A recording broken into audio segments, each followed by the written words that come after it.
مجھے قریش کے ایک آدمی کا انتظار ہے۔ رسول اکرم صلی اللہ علیہ وسلم نے اپنے ساتھیوں سے کہا، کون ہے وہ یا رسول اللہ؟ آپ کے ایک صحابی نے پوچھا، کیا وہ ہماری مدد کو آ رہا ہے؟ نہیں، آپ نے فرمایا، وہ مجھے قتل کرنے آئے گا، اسے اب تک آ جانا چاہیے تھا۔ صحابی نے پوچھا، لیکن وہ ہے کون؟ ابی بن خلف۔ آپ صلی اللہ علیہ وسلم نے فرمایا، ابی بن خلف رسول اکرم کے کٹر مخالفین میں سے تھا، وہ مدینہ کا رہنے والا تھا۔ اسے جب پتہ چلا کہ رسول اکرم صلی اللہ علیہ وسلم نے نبوت کا دعویٰ کیا ہے تو ایک روز وہ آپ صلی اللہ علیہ وسلم کے پاس آیا اور اس نے آپ صلی اللہ علیہ وسلم کا مذاق اڑایا۔ آپ نے تحمل اور بردباری سے اسے اسلام قبول کرنے کی دعوت دی۔ کیا تم مجھے اتنا کمزور سمجھتے ہو کہ میں تمہارے اس بے بنیاد عقیدے کو قبول کر لوں گا؟ ابی بن خلف نے گستاخانہ لہجے میں کہا تھا، میری بات غور سے سن لے محمد، کسی روز میرا گھوڑا دیکھ لینا، اسے میں اس وقت کے لیے موٹا تازہ کر رہا ہوں جب تم قریش کو پھر کبھی جنگ کے لیے للکارو گے۔ اب بدر کے خواب دیکھنے چھوڑ دو، میں اسی گھوڑے پر سوار ہوں گا اور تم مجھے میدان جنگ میں اپنے سامنے دیکھو گے، اور میں اپنے دیوتاؤں کی قسم کھا کر کہتا ہوں کہ تمہیں اپنے ہاتھوں قتل کروں گا۔ ابھی رسول خدا صلی اللہ علیہ وآلہ وسلم نے مسکرا کر کہا تھا، میری زندگی اور موت اس اللہ کے اختیار میں ہے جس نے مجھے نبوت عطا فرمائی ہے اور مجھے گمراہ لوگوں کو سیدھے راستے پر لانے کا فرض سونپا ہے۔ ایسی بات منہ سے نہ نکالو جسے میرے اللہ کے سوا کوئی بھی پورا نہ کر سکے۔ یوں بھی تو ہو سکتا ہے کہ تم مجھے قتل کرنے آؤ اور تم میرے ہاتھوں قتل ہو جاؤ۔ ابی بن خلف رسول اللہ کی اس بات پر تنزیہ ہنسی ہنس پڑا اور ہنستا ہوا چلا گیا۔ اب احد کے مارکے میں رسول خدا صلی اللہ علیہ وسلم کو ابی بن خلف یاد آ گیا۔ یوں ہی آپ نے اس کا نام لیا تو دور سے ایک گھوڑا سر پر دوڑتا آیا۔ سب نے ادھر دیکھا۔ میرے عزیز و ساتھی اور رسول اکرم نے اپنے ساتھیوں سے کہا، مجھے کچھ ایسے لگ رہا ہے جیسے یہ سوار جو ہماری طرف بڑھتا آ رہا ہے ابھی ہی ہوگا۔ اگر وہ ابھی ہی ہوا تو اسے روکنا نہیں، اسے میرے سامنے اور میرے قریب آنے دینا۔ مورخین واقدی، مغازی اور ابن حشام نے لکھا ہے کہ وہ سوار ابی بن خلف ہی تھا۔ اس نے للکار کر کہا کہ سنبھل جا محمد، ابھی آ گیا ہے، یہ دیکھ میں اسی گھوڑے پر سوار ہوں جو تمہیں دکھایا تھا۔ یا رسول اللہ صلی اللہ علیہ وسلم، رسول اللہ کے ساتھیوں میں سے 3-4 نے آگے ہو کر کہا، ہمیں اجازت دے کہ اسے آپ کے قریب آنے تک ختم کر دیں۔ نہیں، رسول اکرم نے کہا، اسے آنے دو، میرے قریب آنے دو، اسے راستہ دے دو۔ رسول کریم کے سر پر زنجیروں والی خود تھی، اس کی زنجیریں آپ کے چہرے کے آگے اور دائیں بائیں لٹک رہی تھی۔ آپ کے ہاتھ میں برچھی تھی اور تلوار نیام میں تھی۔ ابی کا گھوڑا قریب آ گیا تھا۔ آگے آ جا ابھی، رسول خدا نے للکار کر کہا، میرے سوا تیرے ساتھ کوئی نہیں لڑے گا۔ ابی بن خلف نے اپنا گھوڑا قریب لا کر روکا اور تنزیہ کہا لگایا۔ اسے شاید پورا یقین تھا کہ وہ آپ کو قتل کر دے گا۔ اس کی تلوار ابھی نیام میں تھی۔ آپ صلی اللہ علیہ وسلم اس کے قریب چلے گئے۔ وہ بڑے طاقتور گھوڑے پر تھا اور آپ صلی اللہ علیہ وسلم زمین پر۔ اس نے ابھی تلوار نکالی ہی تھی کہ آپ صلی اللہ علیہ وسلم نے آگے بڑھ کر اور اچھل کر اس پر برچھی کا وار کیا۔ وہ وار بچانے کے لیے ایک طرف کو جھک گیا، لیکن وار خالی نہ گیا۔ آپ صلی اللہ علیہ وسلم کی برچھی انی اس کے دائیں کندھے پر ہنسلی کی ہڈی سے نیچے لگی۔ وہ گھوڑے سے گر کر پڑا اور اس کی پسلی ٹوٹ گئی۔ مورخ لکھتے ہیں کہ رسول خدا کا وہ وار اتنا کاری نہ تھا کہ ابھی جیسا قوی ہیکل آدمی اٹھ نہ سکتا۔ رسول خدا اس پر دوسرا وار کرنے کو دوڑے، وہ گھوڑے کے دوسری طرف گرا تھا۔ اس پر شاید دہشت طاری ہو گئی تھی یا آپ صلی اللہ علیہ وسلم کا وار اس کے لیے غیر متوقع تھا۔ وہ اٹھا اور اپنا گھوڑا وہیں چھوڑ کر بھاگ گیا۔ وہ چلاتا جا رہا تھا، محمد نے مجھے قتل کر دیا ہے، اہل قریش، محمد نے مجھے قتل کر ڈالا۔ قریش کے کچھ آدمیوں نے اس کے زخم دیکھے تو اسے تسلی دی کہ اسے کسی نے قتل نہیں کیا، زخم بالکل معمولی ہیں، لیکن اس پر نہ جانے کیسی کیفیت طاری ہو گئی تھی کہ اس کی زبان سے یہی الفاظ نکلتے تھے، میں زندہ نہیں رہوں گا۔ محمد نے کہا تھا کہ میں اس کے ہاتھوں قتل ہو جاؤں گا۔ مورخ ابن حشام نے یہاں تک لکھا ہے کہ ابھی نے یہ الفاظ بھی کہے تھے، اگر محمد مجھ پر صرف تھوک دیتا تو بھی میں زندہ نہ رہ سکتا تھا۔ جب احد کا معرکہ ختم ہو گیا تو ابھی قریش کے ساتھ مکہ روانہ ہو گیا۔ راستے میں انہوں نے پڑاؤ کیا تو ابھی مر گیا۔ خالد کو آج 4 برس بعد وہ وقت کل کی طرح یاد تھا۔ اسے یقین تھا کہ مسلمانوں کو اہل قریش کچل کر رکھ دیں گے، لیکن مسلمان جس طرح جانیں قربان کر رہے تھے اس نے خالد کو پریشان کر دیا۔ یوں لگتا تھا جیسے مسلمان پیادوں سے قریش کے گھوڑے بھی خوف زدہ ہیں۔ خالد نے اپنے گھوڑے کو ایڑ لگائی اور اس خون ریز مارکے میں ابو سفیان کو تلاش کرتا اس تک پہنچا۔ کیا ہم مسلمانوں کو فیصلہ کن شکست دینے کے قابل نہیں رہے؟ خالد نے ابو سفیان سے کہا، کیا قریش کی ماؤں کے دودھ ناقص تھے کہ یہ ان مٹھی بھر مسلمانوں سے خوف زدہ ہوئے جا رہے ہیں؟ دیکھو خالد، ابو سفیان نے کہا، جب تک محمد ان کے ساتھ ساتھ ہے وہ زندہ سلامت ہے۔ یہ خون کا آخری قطرہ بہہ جانے تک شکست نہیں کھائیں گے۔ تو یہ فرض مجھے کیوں نہیں سونپ دیتے؟ خالد نے کہا۔ نہیں، ابو سفیان نے کہا، تم اپنے سواروں کے پاس جو تمہاری قیادت کے بغیر وہ بکھر جائیں گے۔ محمد اور اس کے ساتھیوں پر حملہ کرنے کے لیے میں پیادے بھیج رہا ہوں۔ آج مدینہ کی طرف جاتے ہوئے خالد کو افسوس ہو رہا تھا کہ ابو سفیان نے اس کے ایک عزم کو کچل ڈالا تھا۔ رسول خدا کے قتل کو وہ اپنا فرض سمجھتا تھا۔ رسول خدا صلی اللہ علیہ وآلہ وسلم کو قتل کر کے اپنے سب سے بڑے دیوتاؤں حبل اور عزا کی خوشنودی حاصل کرنا چاہتا تھا۔ اس نے اپنے سالار کا حکم ماننا ضروری سمجھا اور اپنے سوار دستے کی طرف چلا گیا۔ اسے اطمینان ضرور تھا کہ رسول اکرم کے ساتھ اب چند ایک ساتھی ہی رہ گئے ہوں گے اور آپ صلی اللہ علیہ وآلہ وسلم کو قتل کرنا اب کوئی مشکل نہیں ہوگا اور اس کے بعد مسلمان اٹھنے کے قابل نہیں ہوں گے۔ خالد کو میدان جنگ کی کیفیت بڑی اچھی طرح یاد تھی۔ اس نے ذرا بلندی سے دیکھا تھا کہ احد کے دامن میں دور دور تک زمین خون سے لال ہو گئی تھی۔ کہیں گھوڑے تڑپ رہے تھے اور کہیں خون میں نہائے ہوئے انسان کرا رہے تھے۔ زخمیوں کو اٹھانے کا ابھی کسی کو ہوش نہ تھا۔ پھر اس نے دیکھا پیادہ قریش رسول کریم صلی اللہ علیہ وسلم کے پاس پہنچ گئے تھے اور انہوں نے آپ کے ساتھیوں کا حلقہ بھی توڑ لیا تھا۔ قریش کے 3 آدمی عتبہ بن ابی وقاص، عبداللہ بن شہاب اور ابن کما رسول کریم صلی اللہ علیہ وسلم پر پتھر برسانے لگے۔ عجیب صورت یہ تھی کہ عتبہ کا سگا بھائی سعد بن ابی وقاص رضی اللہ تعالیٰ عنہ رسول اکرم صلی اللہ علیہ وسلم کی حفاظت میں لڑ رہا تھا۔ رسول اکرم کے ساتھیوں کی تعداد نہ ہونے کے برابر رہ گئی تھی یا وہ لڑتے لڑتے بکھر گئے تھے۔ عتبہ نے آپ صلی اللہ علیہ وسلم پر جو پتھر برسائے ان سے آپ کے نیچے والے 2 دانت شہید ہو گئے اور نچلا ہونٹ زخمی ہو گیا۔ عبداللہ کے پتھر سے آپ کی پیشانی پر خاصا گہرا زخم آیا۔ ابن کما نے آپ صلی اللہ علیہ وسلم کے قریب آ کر اتنی زور سے پتھر مارا کہ آپ صلی اللہ علیہ وسلم کے خود کی زنجیر کی 2 کڑیاں ٹوٹ کر رخسار میں اتر گئیں۔ ان سے رخسار کی ہڈی بھی بری طرح مجروح ہوئی۔ آپ صلی اللہ علیہ وسلم نے برچھی سے دشمنوں پر وار کرنے کی بھرپور کوشش کی لیکن دشمن قریب نہیں آتے تھے۔ آپ صلی اللہ علیہ وسلم کا خون اتنا نکل گیا تھا کہ آپ صلی اللہ علیہ وسلم گر پڑے۔ اس وقت آپ کے ایک صحابی طلحہ رضی اللہ تعالیٰ عنہ نے جو قریش کے دوسرے آدمیوں کے ساتھ لڑ رہے تھے دیکھ لیا اور دوڑتے ہوئے آپ تک پہنچے۔ ان کی للکار پر ان کے دوسرے ساتھی بھی آ گئے۔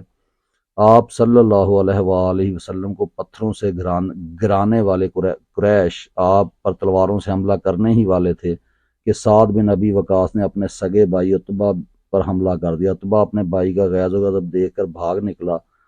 طلحہ رضی اللہ تعالیٰ عنہ نے رسول خدا صلی اللہ علیہ وآلہ وسلم کو سہارا دے کر اٹھایا۔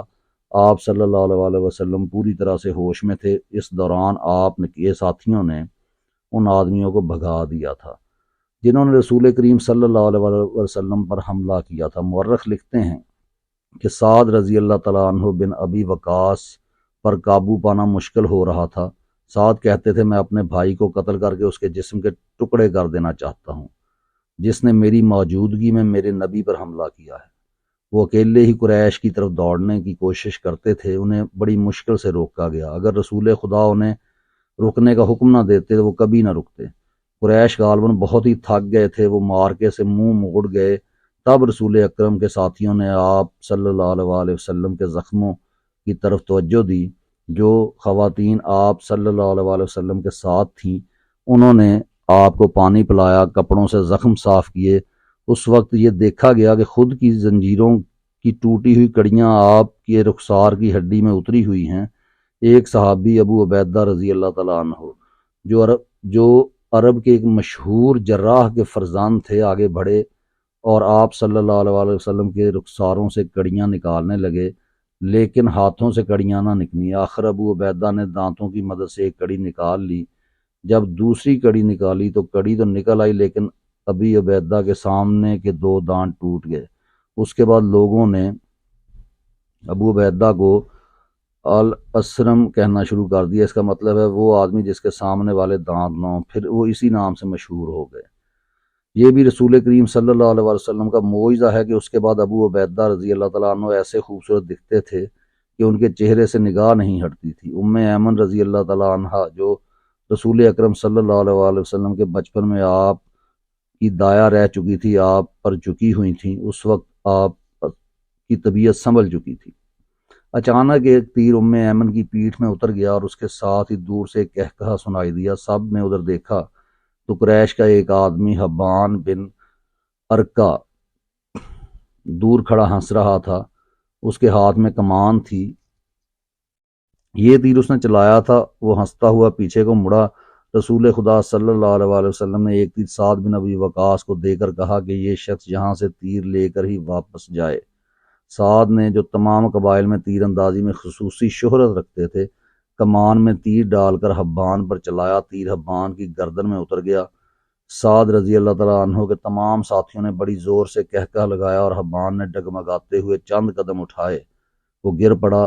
آج خالد جب مدینہ کی طرف بڑھتا جا رہا تھا اور احد کی پہاڑی افق سے اوپر ہی اوپر اٹھتی آ رہی تھی، اسے اپنے کچھ ساتھی یاد آنے لگے۔ عقیدوں کے اختلاف نے بھائی کو بھائی کا دشمن بنا دیا تھا، لیکن خالد کو یہ خیال بھی آیا کہ بعض لوگ اپنے عقیدے کو اس لیے سچا سمجھتے ہیں کہ وہ اس کے پیروکار ہوتے ہیں۔ حق اور باطل کے فرق کو سمجھنے کے لیے بڑی مضبوط شخصیت کی ضرورت ہوتی ہے۔ ایک سوال اسے بہت پریشان کرنے لگا، میں مدینہ کیوں جا رہا ہوں؟ اپنا عقیدہ مدینہ والوں پر ٹھونسنے کے لیے یا ان کا عقیدہ اپنے اوپر مسلط کرنے کے لیے؟ اسے ابو سفیان کی آواز سنائی دی جو ایک ہی روز پرانی تھی، کیا یہ سچ ہے کہ تم مدینہ جا رہے ہو؟ کیا تمہاری رگوں میں ولید کا خون سفید ہو گیا ہے؟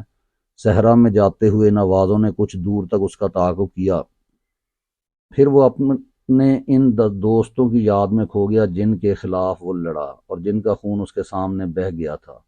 ان میں ایک مصعب رضی اللہ تعالیٰ عنہ بن عمیر بھی تھے۔ قریش جو مارکے سے منہ موڑ گئے تھے کچھ دور ہی پہنچے تھے کہ خالد نے اپنے گھوڑے کو ایڑ لگائی اور ابو سفیان کو جا پکڑا۔ اس نے ابو سفیان سے پوچھا کہ تم لوگ جنگ کو ادھورا چھوڑ کر کہاں جا رہے ہو؟ مسلمانوں کا دم ختم ہو چکا ہے۔ ابو سفیان بھی یہی چاہتا تھا کہ یہ مارکا فیصلہ کن نتیجے پر پہنچے۔ قریش کے چند سوار وہیں سے پلٹ آئے۔ خالد دیکھ چکا تھا کہ رسول اکرم کہاں ہیں، جہاں پھر ابو سفیان نے خالد کو کسی اور طرف بھیج دیا اور کچھ آدمیوں کو نبی کریم صلی اللہ علیہ وسلم پر حملے کا حکم دیا۔ اب رسول کریم کے ساتھ کچھ اور مسلمان آن ملے تھے۔ اب پھر ابن کما لڑتے ہوئے مسلمانوں کا حلقہ توڑ کر رسول اکرم تک پہنچنے کی کوشش کرنے لگا۔ اس وقت رسول اکرم صلی اللہ علیہ وسلم کے پاس مصعب بن عمیر کھڑے تھے اور ام عمارہ اپنے قریب پڑے ہوئے 2-3 زخمیوں کو پانی پلا رہی تھیں۔ جب انہوں نے قریش کو ایک بار پھر حملہ کے لیے آتے دیکھا تو زخمیوں سے ہٹ کر انہوں نے ایک زخمی کی تلوار اٹھا لی اور قریش کے مقابلے کے لیے ڈٹ گئیں۔ قریش کا سب سے پہلا سوار جو ان کے قریب آیا اس تک وہ نہیں پہنچ سکتی تھیں، اس لیے انہوں نے تلوار سے اس کے گھوڑے پر ایسا وار کیا کہ گھوڑا گر پڑا۔ سوار گھوڑے کے دوسری طرف گرا۔ ام عمارہ رضی اللہ تعالیٰ عنہا نے گھوڑے کے اوپر سے کود کر قریش کے اس آدمی پر وار کیا اور اسے زخمی کر دیا۔ وہ اٹھا اور بھاگ کھڑا ہوا۔ مصعب بن عمیر کا قد، بت اور شکل رسول کریم صلی اللہ علیہ وسلم کے ساتھ نمایاں مشابہت رکھتی تھی۔ ابن کما مصعب کو رسول خدا سمجھ کر ان پر حملہ آور ہوا۔ مصعب رضی اللہ تعالیٰ عنہ تیار تھے، انہوں نے ابن کما کا مقابلہ کیا، پھر دونوں میں تیغ زنی ہوئی، لیکن ابن کما کا ایک وار مصعب رضی اللہ تعالیٰ عنہ پر ایسا بھرپور پڑا کہ وہ گرے اور شہید ہو گئے۔ مصعب بن عمیر بہت لاڈوں میں پلے نوجوان تھے، لیکن تدفین کے وقت ان کا کفن بھی ادھورا تھا۔ ام عمارہ رضی اللہ تعالیٰ عنہا نے مصعب کو گرتے دیکھا، غیظ و غضب سے ابن کما پر تلوار کا وار کیا، لیکن ابن کما نے زرہ پہنی ہوئی تھی اور وار کرنے والی ایک عورت تھی، اس لیے ابن کما کو کوئی زخم نہ آیا۔ ابن کما نے ام عمارہ رضی اللہ تعالیٰ عنہا کے کندھے پر بھرپور وار کیا، جس سے وہ شدید زخمی ہو کر گر پڑی۔ اس وقت رسول کریم صلی اللہ علیہ وسلم جو قریب ہی تھے ابن کما کی طرف بڑھے، لیکن ابن کما نے پینترا بدل کر آپ صلی اللہ علیہ وسلم پر ایسا وار کیا جو آپ کے خود پر پڑا، تلوار خود سے پھسل کر آپ صلی اللہ علیہ وسلم کے کندھے پر لگی۔ آپ کے بالکل پیچھے ایک گھڑا تھا، آپ زخم کھا کر پیچھے ہٹے اور گھڑے میں گر پڑے۔ ابن کما نے پیچھے ہٹ کر گلا پھاڑ کر کہا، میں نے محمد صلی اللہ علیہ وسلم کو قتل کر دیا ہے۔ وہ یہی نعرہ لگاتا میدان جنگ میں گھوم گیا۔ اس کی آواز قریش نے بھی سنی اور مسلمانوں نے بھی۔ قریش کو تو خوش ہونا ہی تھا، مسلمانوں پر اس کا بڑا تباہ کن اثر ہوا کہ وہ حوصلہ ہار بیٹھے اور احد کی پہاڑی کی طرف پسپا ہونے لگے۔ اپنے نبی کے شیدائیوں بھاگتے ہوئے مسلمانوں کو ایک للکار سنائی دی، اگر نبی نہ رہے تو لعنت ہے ہم پر کہ ہم بھی زندہ رہیں۔ تم کیسے شیدائی ہو کہ نبی کریم صلی اللہ علیہ وآلہ وسلم کی شہادت کے ساتھ ہی تم موت سے ڈر کر بھاگ رہے ہو۔ مسلمان رک گئے، اس للکار نے انہیں آگ بگولا کر دیا۔ وہ پیادہ تھے لیکن انہوں نے قریش کے گھڑ سواروں پر حملہ کر دیا۔ یہ حملہ خالد اور اکرمہ کے گھڑ سواروں پر ہوا تھا۔ خالد کو آج یاد آ رہا تھا کہ اس کے ہاتھوں کتنے ہی مسلمانوں کا خون بہہ گیا تھا۔ ان میں ایک رفاع رضی اللہ تعالیٰ عنہ بن وقش بھی تھے۔ خالد کے دل میں درد کی ٹیس سی اٹھی، اسے کچھ ایسا احساس ہونے لگا جیسے وہ بے مقصد خون بہاتا رہا ہے، لیکن اس وقت وہ مسلمانوں کا اپنا بدترین دشمن سمجھتا تھا۔ اب مسلمانوں کا دم خم ٹوٹ چکا تھا، پیادے گھڑ سواروں کا مقابلہ کب تک کرتے؟ وہ مجبور ہو کر پہاڑی کی طرف پسپا ہونے لگے۔ رسول اکرم صلی اللہ علیہ وآلہ وسلم بھی اپنے ساتھیوں کے ساتھ ایک تنگ سی وادی کی طرف جا رہے تھے۔